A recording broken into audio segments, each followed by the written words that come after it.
पुणी विवाद में खंडपड़ा एसडीपीओ मदन मोहन प्रधान एसडीपीओ विरोध में संगीन अभियोग आनी फतेहगढ़ अंचल जड़े महिला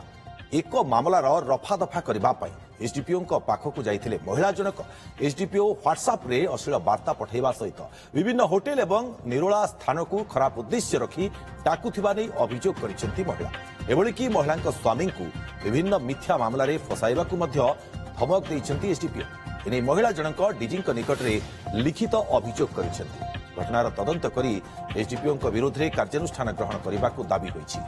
सेपटे महिला अभियोग को खंडन करी एसडीपीओ कहते घटना संपूर्ण भित्तिहीन लोकों सेवा करने आमर लक्ष्य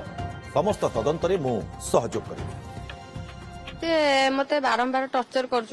माने हारासमेंट करुँच मेंटाली आउ फिजिकली माने बारंबार मत राति 12टा गोटे फोन करके माने मत हैरान करवा आउ मो स्वामी की मिछ केस रे बांधी देवा मत धमक दबा